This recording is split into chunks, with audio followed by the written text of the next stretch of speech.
Okay, what's up, folks? Rich Van Tassel back with you on Sunday, December 4th, 2016, doing the Celtics report right now. Of course, the Celtics got a nice win last night against the 76ers. They were sluggish early, second night of a back-to-back. Isaiah Thomas took over late. This was probably Isaiah Thomas' best game of the season. Clearly, may have been the best game in his Celtic career.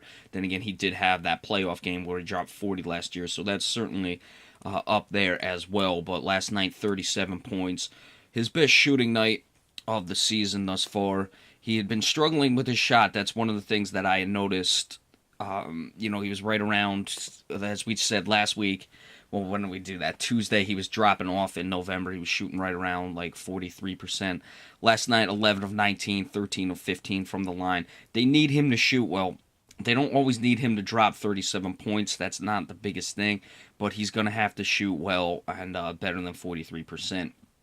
I'd like to see him up about 45, 46. And his three-point shot had struggled. He was 2 for 3 last night. Of course, Marcus Smart continues to struggle with his shot. 2 for 6 last night, 0 for 4 on his threes. If he's going to make the occasional three once in a while, that's fine, but he just falls in love with it way too much. Love to see him get to the post. Al Horford, he had the 26 the other night when they played the Sacramento Kings. He was very good in that one. Last night, 11 points. It's been a little up and down for him, but like I said, I've liked what I've seen from Horford. He has worked the post very well this season, and that was one of the biggest concerns I had with him. Was I didn't know if he was necessarily going to be able to dominate the post on the offensive end. Defensively, he's got to help with his rebounding better. The rebounding has still got to improve. They were decent last night against the 76ers, and you say, well, the 76ers, they're not a good team. They're not, don't get me wrong, but they have Jahlil Okafor, no Embiid last night, but they have guys who can certainly rebound the basketball. We had talked about the Celtics' favorable schedule. It's going to start to get a little bit more difficult, not immediately, but that game against the Pistons, that was one I felt they should have won. We discussed that when it was Tuesday coming in to the week, that they needed to come up with that victory. They didn't.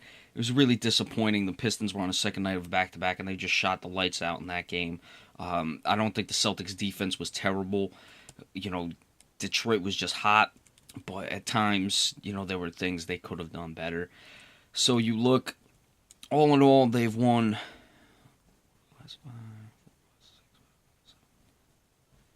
So they've won 7 out of the last 10, not bad. You look coming up, they have Houston on Monday in Houston, then in Orlando, then like we said, Toronto, at Oklahoma City, at San Antonio.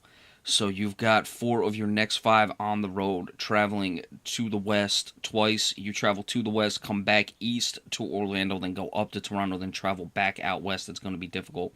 Then after that, Charlotte, and then 3 more road games before you have Oklahoma City at home. And then that leads you right up to the Christmas Day game against the New York Knicks. So, including last night, which was on the road in Philadelphia, 1, 2, 3. 3 out of 4, 4 out of 5, 5 out of 6, 5 out of 7, 6 out of 8, 7 out of 9. 8 out of their next 10 games are going to be on the road. You've got some difficult games. The Toronto game is one I'd like to see them win. Toronto's hot. San Antonio, a chance for some statement wins. San Antonio, they just do not beat under Greg Popovich. At Miami, Memphis, and Indiana, those are certainly winnable games. But it's going to get a little difficult for them. Then it'll soften up a bit after Christmas.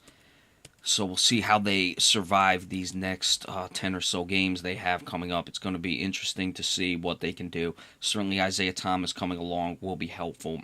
But they've got to, certainly shore up their defense and move on from there. But I don't think they did as well as they could have done in that easy schedule that they had, or favorable schedule. The loss to San Antonio, you don't necessarily say, oh, too bad. Lost to Golden State. They only lost 3 of those games, and New Orleans coming up. So it started with New Orleans, and they lost 4 of those games. 2 of them really are the New Orleans loss is unacceptable. The Detroit loss is almost unacceptable, and they had San Antonio. So you would have liked to get fat on those games going into this tough stretch, but we'll see what happens. They're 12-8 through their first 20. I'd like to see them win a bare minimum of 12 of their each 20 games. Let's see, from now on, I'd like to see actually them move up each of the next 20, go at least 13-7, 14-6, and 15-5. but that'll come down the stretch the rest of the way. Their road record is actually pretty good. They're now 7-4, but only 5-4 at home.